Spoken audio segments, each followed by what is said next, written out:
Life is an incredible archive of stories. If you do it right, or even if you do it wrong, just living long enough will supply you with a treasure trove of memorable adventures. The following memories take place over many decades, so settle in with a cold one and let me tell you a story. When I was writing for magazines, I would stop to watch television shows and movies being shot whenever I saw production trucks. It wasn't that I was a fan, it was a business thing. Since I never knew who I might be interviewing from one day to the next, I looked upon these moments as research for future articles. The best way to get to know people is by not letting them know that you are getting to know them. Let me explain. When I was assigned to do an interview, I pretty much knew everything about that person before I got there. Most of the time, I knew what they were going to say before I asked the question. My job was to get them to say more. So, when I saw production trucks about a quarter mile from my apartment, I approached the crew. Being that I was on crutches, a crew member almost immediately got me a chair. After that, no one bothered me. The cast rarely knows everyone on the crew. Some crew members change from day to day. It was the perfect place to observe the cast. More importantly, it was a way to talk with the crew during their off moments about what it was like to work with the cast. If you want to know what a celebrity is like as a person, ask the people who have to work with that person on a day-to-day basis. Some production companies are more open and friendly than others. On this particular day, I got lucky. The show was a hit family show about a family. They were on location to shoot the exterior scenes of the family home. What you saw on television was only a small part of the entire location. It was actually at the end of a private cul-de-sac, and the house was right next to a stable. You never saw the stable. Across the street from the house was nothing but trees, shrubs, and grass. There were no other houses, but television gave the illusion that this was just an average middle-class street. Actually, the house belonged to a retired dentist who was renting out the television home facade for $500 a day. When there are a lot of exterior scenes to shoot in the same area, production companies will shoot all the scenes within a few days. Those scenes are then diced and spliced into the show during post-production. This turned out to be a bonus for me, as it was only day one of a multi-day shoot. The age of the cast ranged from 7 or 8 to the early 50s. As I've said, I was only there to observe, but then something happened that destroyed my anonymity. One of the crew members was a young guy about my age.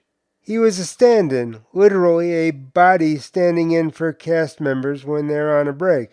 This allows the lighting technicians to set up lights and shade for when the cast returns to do the next scene. These jobs usually go to family and friends of the cast. Paul, as it turned out, was related to one of the cast members. He had grown up in New York, and that was only one of the things we had in common. We quickly became what would turn out to be lifelong friends. Because of this impromptu friendship, after the exterior shooting ended, I was invited back to the soundstage. It was a more intimate setting, and I began to lose my status as just an observer. Over time, I found myself being adopted by this television family. They would include me in group conversations that would sometimes verge on being group confessionals. During one of those moments, I half-jokingly reminded them that I wrote for magazines. One of the cast members turned to me and said, "We know that. If we didn't trust you, you wouldn't be here." Aside from Paul, I found myself growing closer to one of the cast members. She came from a show business family. Her mother was a casting agent for child actors. Her brother had been one of the stars of another family show about family a few decades earlier. She was smart, beautiful, and a little bit of what I like to call good crazy. Because it was a large cast, unless that particular episode focused on her, it was a few days on set and a few days off. We started spending her days off together. She lived in Santa Monica pretty close to the beach. she could get me to do things I would have never considered doing. One time in particular, I found myself sitting on the back of a motor scooter, crutches across my lap, while we went in search of sushi bars and sake. It was a crazy but deeply satisfying period of my life. I had recently completed 4 years of experimental orthopedic surgeries. During that time, my life had become a repeating cycle of surgery, recuperation, and literally learning how to walk again from step one. I had repeated this cycle 7 times. I had also put my career and my social life on hold. It was an all-consuming event in my life. It had to be, because it was an all or nothing proposition. I will be talking about this time of my life in later podcasts. Needless to say, I needed to spend some time with someone who just wanted to be with me. I was too naive to understand that she did as well. She had been twice married before she met me. They were brief. The first was for 2 years. The second only lasted about a year. Her celebrity didn't intimidate me. Her previous marriages did. At the time, I didn't understand why she had rushed into marriages and why they had failed. Aside from being 2020, hindsight always has a way of coming too late. I now realize that she was looking for something real and secure.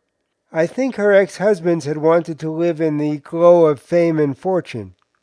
There came a time when she wanted more than just a casual relationship. I was trying to get my career back on track. At the time, I believed that was the most important thing in my life. Looking back, I may have missed what was really important. I remember discussing it with Paul. He knew us both and imparted his own brand of wisdom when I told him that our relationship had ended.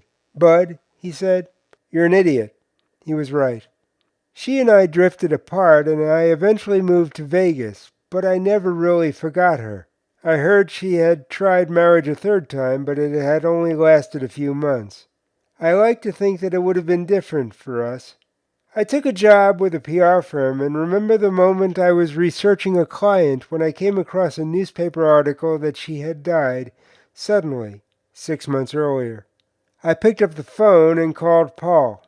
I asked him why he had never told me.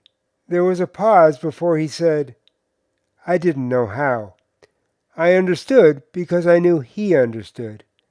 I think what really separates us humans from the thousands of other species on this planet is not the roads we travel or the ways in which we travel them.